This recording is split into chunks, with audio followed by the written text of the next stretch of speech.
नमस्कार दोस्तों, BJMH education centre YouTube channel में आपका स्वागत है। आज हम अभ्यास प्रश्न पत्र कक्षा 10वीं सेट बा विषय हिंदी का संपूर्ण हल देख रहे हैं। पहला प्रश्न है अपना, सही विकल्प का चयन कर लिखिए। बिहारी किस काव्य धारा के कवि हैं? तो रीति सिद्ध काव्य धारा। कवि निराला का उत्साह गीत संबोधित है, तो बादलों को आलम्बन और उद्दीपन का संबंध है। विभाव से संस्कृति पाठ में न्यूटन को कहा गया है। संस्कृत मानव दो शब्दों का अपने विभक्ति चिन्हों को छोड़कर आपस में मिलना कहलाता है। समास, मैया चावल अमनिया कर रही थी, वाक्य में अमनिया का अर्थ है, तो अमनिया मतलब साफ करना। उचित विकल्प द्वारा रिक्त स्थानों की पूर्ति कीजिए। गोपियों ने मधुकर संबोधन के लिए दिया, तो उद्धव के लिए। नायक नायिका के संयोग या वियोग का वर्णन रस में होता है, तो श्रृंगार रस में। काव्य की शोभा बढ़ाने वाले तत्व कहलाते हैं अलंकार। गुरु नानक की थाली के थोड़े से छिटक कर बाहर गिर गए चावल। यशोगान संधि का उदाहरण है। विसर्ग संधि का यशाधन गान संधि विच्छेद होगा। पंचगंगा घाट में स्थित है। पंचगंगा घाट काशी में स्थित है। निम्नलिखित कथनों के समक्ष सत्य या सत्य लिखिए। परशुराम के फरसे को देखकर लक्ष्मण भयभीत हो गए। असत्य। ले, ताल, तुक, गति, यति, मात्रा एवं चरण से युक्त रचना छंद कहलाती है। सत्य। धरती से कुछ ज़्यादा ही धैर्य और सहन शक्ति मन्नू की माँ में थी। सत्य। रेखा चित्र को शब्द चित्र भी कहते हैं। सत्य। राम बाजार जाता है एक आज्ञावाचक वाक्य है। असत्य। राम बाजार जाओ ये आज्ञावाचक वाक्य है। भोलानाथ के पिता उन्हें गोरस भात चांदी के कटोरे में खिलाते थे। असत्य। उसके बाद में सही जोड़ी वाला प्रश्न है। दंतुरित, इसकी सही जोड़ी होगी बच्चों के नए दांत। अधिक बड़ा चढ़ा कर कहना, अतिशयोक्ति अलंकार। रेल का टिकट, इसकी सही जोड़ी होगी बदंत आनंद। कौशल्यायन की रचना है क्रियाकर्ता के अनुसार, तो कृतवाच्य। मीठा बोलने वाला मृदुभाषी, मीठा बोलने वाले के लिए एक शब्द मृदुभाषी होता है। अणुबम विस्फोट विज्ञान का दुरुपयोग। क्रमांक 5 है अपना, निम्नलिखित प्रश्नों के उत्तर एक एक वाक्य में लिखिए। मुख्य गायक को ढांढस बंधाने का काम कौन करता है? तो इसका उत्तर होगा मुख्य गायक को ढांढस बंधाने का काम संगीतकार करता है। काव्य की आत्मा किसे कहा गया है? तो दूसरे प्रश्न का उत्तर होगा काव्य की आत्मा रस को कहा गया है। तीसरा प्रश्न है, बाल गोविंद भगत की प्रभातियाँ किस माह से शुरू होती थी? तो बाल गोविंद भगत की प्रभातियाँ कार्तिक माह से शुरू होती थी। अगला प्रश्न है चौथा, वीर रस की कविताओं में कौन सा शब्द गुण होता है? तो वीर रस की कविताओं में ओज शब्द गुण होता है। साना साना हाथ जोड़ी पाठ के अनुसार कुटिया में घूमता चक्र क्या है? तो साना साना हाथ जोड़ी पाठ के अनुसार कुटिया में घूमता चक्र धर्म चक्र है। अगला प्रश्न है, लेखक अज्ञे ने मानव निर्मित सूरज किसे कहा है? तो इसका उत्तर होगा लेखक अज्ञे ने मानव निर्मित सूरज अणुबम को कहा है। उसका प्रश्न क्रमांक 6 अपना, प्रयोगवाद की कोई दो विशेषताएं या प्रवृत्तियां लिखिए अथवा नई कविता के दो कवि एवं उनकी एक एक रचना का नाम लिखिए। तो इसका उत्तर देखते हैं हम। तो आप देख सकते हैं प्रश्न क्रमांक 6 का उत्तर, प्रयोगवाद की कोई दो विशेषताएं, नवीन उपमानों का प्रयोग, मुक्त छंदों का प्रयोग, इनका वर्णन भी किया गया है, आप देख सकते हैं। उसके बाद में प्रश्न क्रमांक 6 का अथवा था अपना, नई कविता के दो कवियों के नाम एवं रचना लिखिए। तो नई कविता के दो कवि एवं रचना है भवानी प्रसाद मिश्र, जिनकी रचना है गीत फरोश, और दूसरे कवि हैं कुंवर नारायण आमने सामने। प्रश्न क्रमांक 7 था अपना, तुलसीदास अथवा मंगलेश डबराल का साहित्यिक परिचय, दो रचनाएं एवं भावपक्ष लिखिए। तो इसका उत्तर आप देख सकते हैं प्रश्न क्रमांक 7 का, तुलसीदास जी की दो रचनाएं है विनय पत्रिका, रामचरितमानस, भावपक्ष, कलापक्ष। तो तुलसीदास जी का भावपक्ष और कलापक्ष इस प्रकार है, भावपक्ष दे रखा है, उसके बाद में कलापक्ष दे रखा है। तो आप स्क्रीनशॉट भी ले सकते हैं। उसके बाद में प्रश्न क्रमांक अपना 7वां था अथवा वाला, मंगलेश डबराल का साहित्यिक परिचय लिखना था, दो रचनाएं भावपक्ष और कलापक्ष। तो दो रचनाएं दे रखी हैं, पहाड़ पर लालटेन, घर का रास्ता, भावपक्ष कलापक्ष आप देख सकते हैं, या आप स्क्रीनशॉट ले सकते हैं। प्रश्न क्रमांक 8 था अपना, परशुराम ने सहस्त्राबाहु का वध क्यों किया था? तो परशुराम ऋषि जमदग्नि के पुत्र थे। ऋषि जमदग्नि के पास कामधेनु गाय थी, जो विशेष गाय थी। कहते हैं वह सभी कामनाएं पूरी करती थी। कार्तवीर्य सहस्त्रबाहु ने ऋषि जमदग्नि से कामधेनु गाय की मांग की। ऋषि द्वारा मना किए जाने पर सहस्त्रबाहु ने कामधेनु गाय को बलपूर्वक अपहरण कर लिया। इस पर क्रोधित होकर परशुराम ने सहस्त्रबाहु का वध कर दिया। उसके बाद प्रश्न क्रमांक 8 का अथवा है, मुरझाकर गिर रही पत्तियां किसका प्रतीक हैं? इनके माध्यम से कवि जयशंकर प्रसाद क्या कहना चाहते हैं? प्रश्न क्रमांक 8 का अथवा वाला प्रश्न है, जिसका उत्तर मुरझाकर गिर रही पत्तियां मनुष्य को मिलने वाले दुखों और नश्वरता की प्रतीक हैं। इनके माध्यम से कवि कहना चाहते हैं कि मानव जीवन में अभाव और कष्टों का ऐसा प्रभाव पड़ता है कि उसका सहज और सरल जीवन निराशा को प्राप्त हो जाता है। प्रश्न क्रमांक 9 है अपना, कवि नागार्जुन ने फसल को हजार हजार खेतों की मिट्टी का गुणधर्म क्यों कहा है? लिखिए। तो इसका उत्तर आपको दे रखा है। फसल को हजार हजार खेतों की मिट्टी का गुणधर्म इसलिए कहा गया है क्योंकि प्रत्येक मिट्टी में अनेक प्रकार के खनिज और पोषक तत्व होते हैं, जिनसे पौधे रस लेकर अपना पोषण करते हैं, जिससे उनका स्वाद और प्रभाव अलग हो जाता है। प्रश्न क्रमांक 9 का अथवा है, संगीतकार किन किन रूपों में मुख्य गायक गायिकाओं की मदद करते हैं? तो इसका उत्तर आप देख सकते हैं या स्क्रीनशॉट भी आप ले सकते हैं। प्रश्न क्रमांक 10, खंड काव्य की 2 विशेषताएं लिखनी थी। तो पहली विशेषता दे रखी है सर्ग। खंड काव्य में एक सर्ग होता है। चित्रण, किसी महान व्यक्ति के जीवन के एक भाग या खंड का ही चित्रण इसमें किया जाता है। और खंड काव्य में पात्रों की संख्या कम होती है। ये खंड काव्य की विशेषताएं हैं।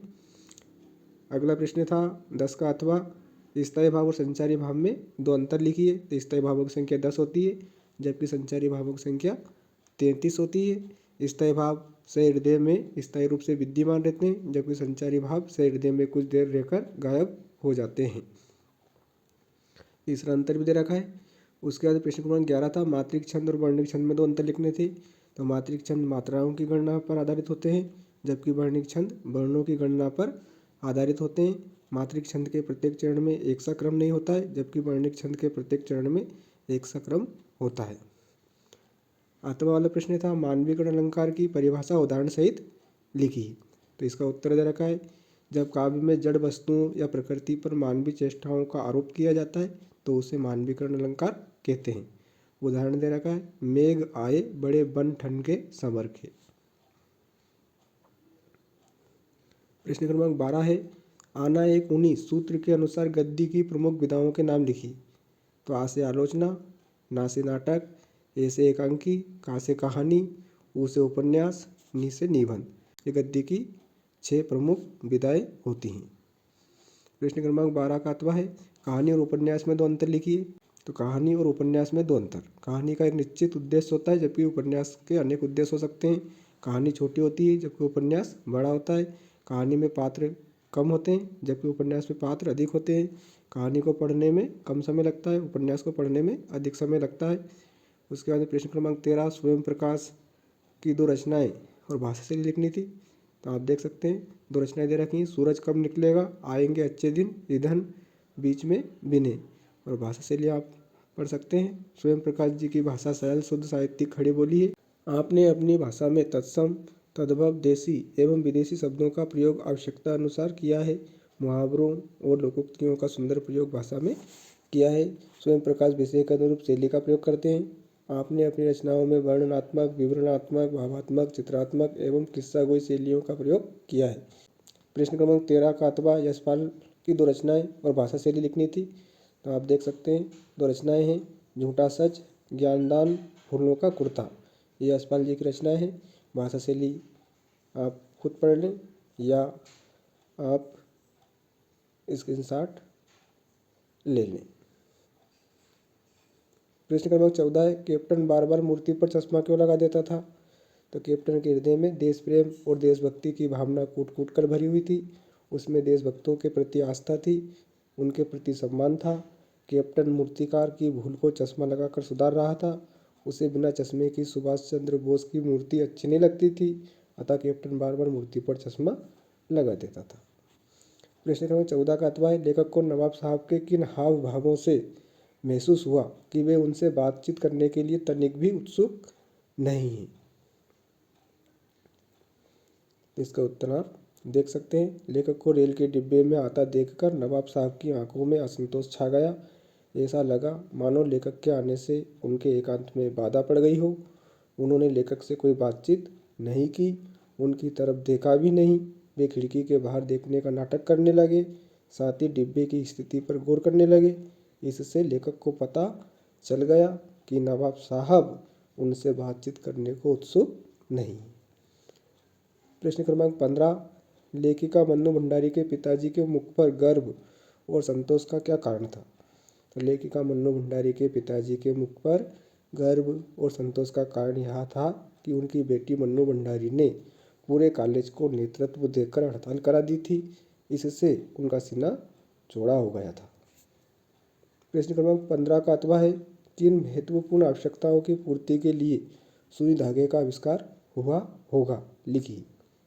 इसका उत्तर आप देख सकते हैं। कपड़े सिलकर अपने तन को ढककर स्वयं को सर्दी गर्मी से बचाने के लिए सुई धागे का आविष्कार हुआ होगा। इससे पूर्व मनुष्य जैसे तैसे वृक्ष की छाल या पत्तों से तन को ढकता था, किंतु उससे शरीर की रक्षा ठीक से नहीं हो पाती थी।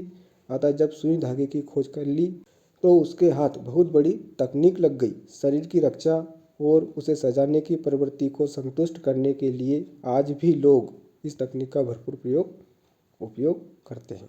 जो पहले कभी नहीं हुआ, अभूतपूर्व कहते हैं उसे, जिसे बांटा ना जा सके, अविभाज्य। प्रश्न क्रमांक 16 का अथवा है, निम्नलिखित शब्दों के अनेकार्थी शब्द लिखिए। कनक, तो इसका धतूरा स्वर्ण होगा। आम, आम का फल। सामान्य जन, मन का, तो माला के दाने, मन या चित्त का। कर, इसके अनेकार्थी शब्द होंगे किरण, हाथ, टैक्स।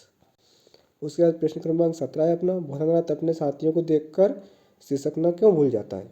उत्तर है, शिशु अपनी उम्र के शिशुओं के साथ खेलने में आनंद अनुभव करता है। भोलानाथ जो पिता की गोद में सिसक रहा था, अपने साथी बच्चों को देखकर गोद से उतर जाता है और सिसकना बंद कर देता है। उन्हें देखकर उसे इतना आनंद आता है कि वह अपना दुख भूल जाता है और उनके साथ खेलने लग जाता है। उसके अंदर प्रश्न क्रमांक 17 का अथवा है, कुछ रचनाकारों के लिए आत्मानुभूति के साथ साथ भारी दबाव भी महत्वपूर्ण होता है। या भारी दबाव कौन कौन से हो सकते हैं? कोई आत्मानुभूति स्वयं के अनुभव उसे हमेशा लिखने के लिए प्रेरित करते हैं, परंतु इनके साथ साथ भारी दबाव भी महत्वपूर्ण होते हैं जो लेखक को लिखने के लिए प्रेरित करते हैं। या इस प्रकार हैं, आर्थिक लाभ की आकांक्षा, सामाजिक परिस्थितियाँ, संपादकों का आग्रह, विशिष्ट के पक्ष में प्रस्तुत करने का दबाव।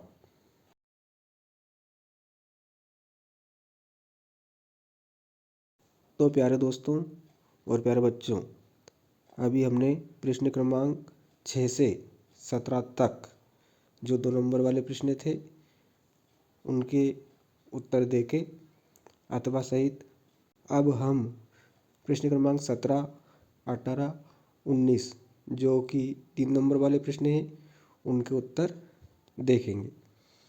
प्रश्न क्रमांक 18 है अपना, निम्नलिखित काव्यांश का संदर्भ प्रसंग सहित भावार्थ लिखिए।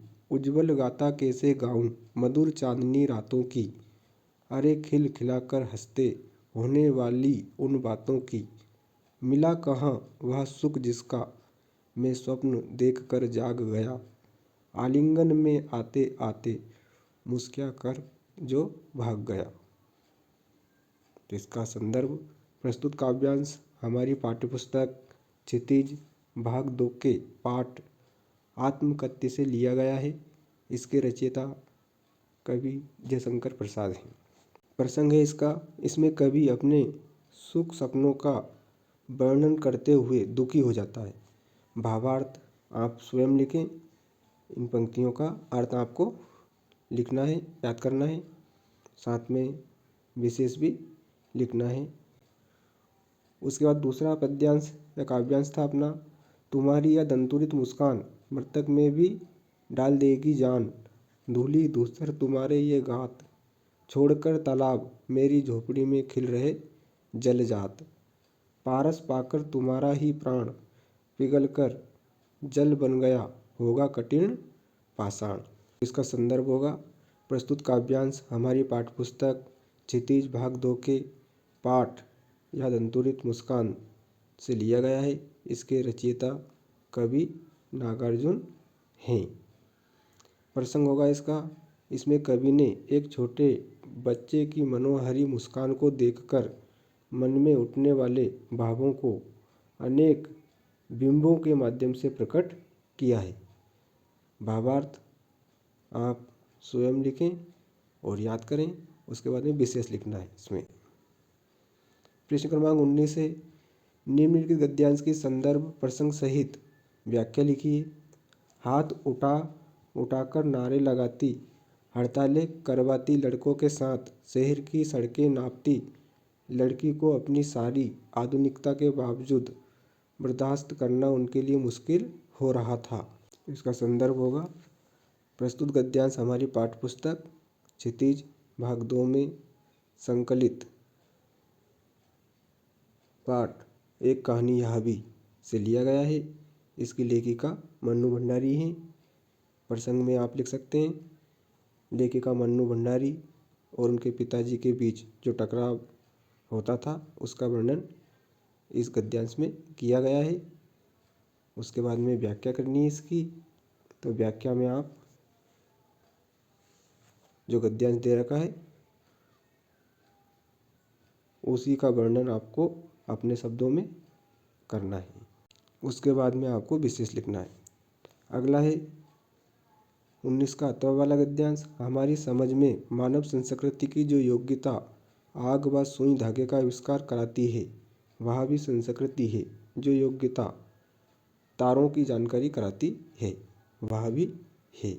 प्रस्तुत गद्यांश हमारी पाठ्यपुस्तक क्षितिज भाग 2 में संकलित निबंध संस्कृति से लिया गया है। इसके लेखक भदंत आनंद कौशल्यायन हैं। प्रसंग लेखक ने इसमें संस्कृति के विषय में बतलाया है। व्याख्या आप स्वयं करें। जो गद्यांश दे रखा है इनका अर्थ अपने शब्दों में लिखना है और उसके बाद में विशेष लिखना है। प्रश्न क्रमांक 20 है अपना, समय का महत्व विषय पर एक अनुच्छेद लिखिए। तो समय का महत्व विषय पर आपको 8-9 वाक्य लिखने हैं। यह अनुच्छेद हो जाएगा। समय का महत्व उसमें आपको बताना है। उसके बाद में प्रश्न क्रमांक 20 का अथवा है, वार्षिक परीक्षा की तैयारी के संबंध में दो मित्रों के मध्य संवाद लिखिए। प्रश्न क्रमांक 20 का अथवा का उत्तर, वार्षिक परीक्षा की तैयारी के संबंध में दो मित्रों के मध्य संवाद। राम, अरे कृष्ण, परसों से वार्षिक परीक्षाएं प्रारंभ हो रही हैं। कृष्ण, हाँ दोस्त, सही कह रहे हो। राम, इस बार परीक्षा की तैयारी कैसी चल रही है? कृष्ण, मैंने अपने सामर्थ्य के अनुसार तो कर ली है, किंतु अर्धवार्षिक परीक्षा में प्राप्त कम अंकों का डर अभी भी सता रहा है। राम, यह बात तो बिल्कुल सही है। अर्धवार्षिक परीक्षा में तुम्हारे बहुत ही कम नंबर आ पाए थे, बस पास ही हो पाए थे। कृष्ण, और तुम बताओ, तुम्हारी तैयारी कैसी है? अर्धवार्षिक परीक्षा में तो पूरे विद्यालय में तुम्हारे ही सबसे अधिक अंक थे। राम, हाँ, बात तो तुम्हारी सही है। यही कारण है कि मैं तुमसे पूछ रहा हूँ, तुम्हारी तैयारी कैसी है? यदि मैं तुम्हारी कुछ मदद कर सकूँ तो अवश्य बताना। मुझे अत्यधिक खुशी होगी यदि तुम परीक्षा में अच्छा करो। प्रश्न क्रमांक 21, निम्नलिखित अपठित काव्यांश अथवा गद्यांश को पढ़कर पूछे गए प्रश्नों के उत्तर लिखिए। तो गद्यांश दे रखा है, मनुष्य का जीवन बहुत संघर्ष में होता है, उसे पग पग पर कठिनाइयों का सामना करना पड़ता है। तो इस गद्यांश को आपको अच्छे से पढ़ना है। अपठित है और इसको पढ़कर जो प्रश्न पूछे गए हैं उनके उत्तर आपको लिखना है। जैसे पहला प्रश्न पूछा था, उपयुक्त गद्यांश का उपयुक्त शीर्षक लिखिए। तो मनुष्य का जीवन, मनुष्य के जीवन के बारे में इसमें बताया गया है, तो शीर्षक होगा मनुष्य का जीवन। दूसरा प्रश्न है, मनुष्य किस कारण से श्रेष्ठ माना गया है? तो मनुष्य कर्म बल के कारण श्रेष्ठ माना गया है। उसके बाद में उपयुक्त गद्यांश का सारांश लिखिए। मनुष्य का जीवन बहुत संघर्षशील होता है, उसे कदम कदम पर अनेक कठिनाइयों एवं परेशानियों का सामना करना पड़ता है। संसार कर्म करने वाले व्यक्तियों पर ही टिका है। कर्म बल के कारण ही मनुष्य का जीवन श्रेष्ठ एवं धन्य है। प्रश्न क्रमांक 22 है, बाढ़ में व्याप्त गंदगी को दूर करवाने का निवेदन करते हुए अपने शहर के नगर पालिका अधिकारी को आवेदन पत्र लिखिए। प्रति श्रीमान नगर पालिका अधिकारी महोदय, नगर पालिका परिषद और जो भी नगर पालिका आती है शहर की, उस शहर का नाम आप लिख सकते हो यहाँ पर। विषय वार्ड 3 की सफाई करवाने हेतु आवेदन पत्र, जो भी वार्ड हो। उसके बाद में महोदय, उपयुक्त विषय अंतर्गत निवेदन है कि मेरे शहर के वार्ड 3 में पिछले कुछ दिनों से सफाई कर्मी सफाई करने नहीं आए हैं। इस कारण शहर के वार्ड 3 में जगह जगह कूड़े कचरे का ढेर लग गया है। नालियों का पानी रास्ते पर फैल गया है। चारों तरफ बदबू का वातावरण है। इस कारण मोहल्ले के कई लोग बीमार पड़ चुके हैं। यदि समय से वार्ड 3 की सफाई ना कराई गई तो शहर के अन्य लोगों के भी बीमार पड़ने की आशंका है। अतः श्रीमान से निवेदन है कि शीघ्र मेरे वार्ड नंबर 3 की सफाई करवाने की कृपा करें। धन्यवाद। प्रार्थी, नाम, पता और दिनांक।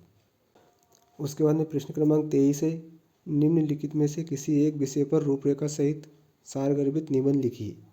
जीवन में खेलों का महत्व, स्वच्छ भारत अभियान, विज्ञान का महत्व, पर्यावरण प्रदूषण, मेरी प्रिय पुस्तक। 3 निबंधों की रूपरेखा और पॉइंट का वर्णन आप अच्छे से याद करें। एक निबंध हम देख लेते हैं, पर्यावरण प्रदूषण का। रूपरेखा, प्रस्तावना, पर्यावरण प्रदूषण के प्रकार, पर्यावरण प्रदूषण के कारण, पर्यावरण प्रदूषण से उत्पन्न हानियाँ, पर्यावरण प्रदूषण का निवारण, उपसंहार। उसके बाद में प्रस्तावना, पर्यावरण का अर्थ है हमारे आसपास का आवरण या वातावरण, तथा प्रदूषण का अर्थ है दूषित होना। हमारे आसपास का आवरण जब इतना दूषित हो जाए कि हमारे स्वास्थ्य को हानि पहुंचाने लगे तो इसे पर्यावरण प्रदूषण कहते हैं।